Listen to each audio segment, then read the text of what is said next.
हस्तिनापुर के भव्य महल में राजकुमार पांडव और कौरव गुरु द्रोणाचार्य के सानिध्य में शिक्षा प्राप्त कर रहे हैं। अर्जुन, तीसरे पांडव, धनुर्विद्या में सबसे श्रेष्ठ होते हैं। उनकी अतुलनीय प्रतिभा को देखकर दुर्योधन के मन में जलन बढ़ती जाती है। इस बीच कर्ण नामक एक अज्ञात योद्धा अर्जुन को चुनौती देता है, लेकिन उसके नीच कुल में जन्म लेने के कारण उसका अपमान किया जाता है और प्रतियोगिता से बाहर कर दिया जाता है। दुर्योधन इसे अवसर के रूप में देखता है और कर्ण को अंग देश का राजा बनाकर अपनी मित्रता का अटूट बंधन स्थापित करता है।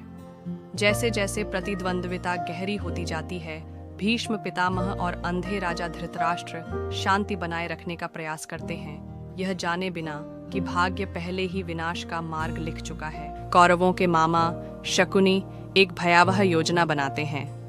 वे युधिष्ठिर को जुए के खेल में आमंत्रित करते हैं, जहां पासे छल से भरे होते हैं। एक एक कर युधिष्ठिर अपना राज्य, अपने भाई और यहाँ तक कि अपनी पत्नी द्रौपदी को भी हार जाते हैं।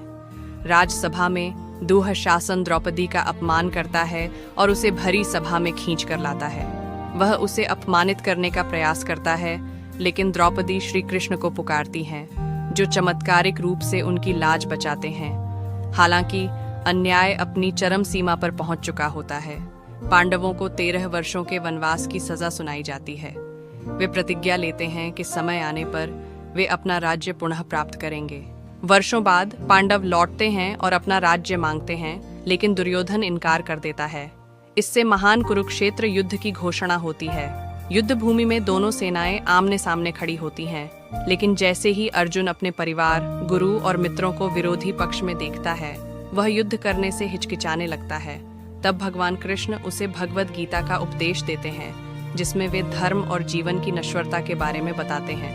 अर्जुन प्रेरित होकर अपना धनुष उठाता है और युद्ध के लिए तैयार होता है। युद्ध भूमि रक्त से लाल हो जाती है।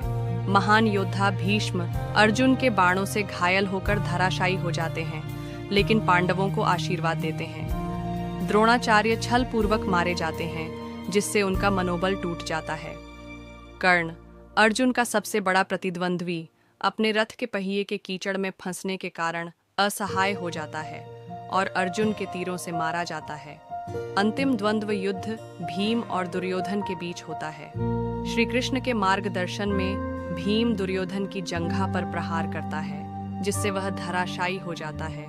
युद्ध समाप्त हो जाता है, लेकिन इसकी कीमत बहुत भारी होती है। हस्तिनापुर का सिंहासन युधिष्ठिर को मिलता है, लेकिन यह जीत उन्हें खाली लगती है। उन्होंने अपने कई प्रियजनों को खो दिया। दुख से भरे वे अंततः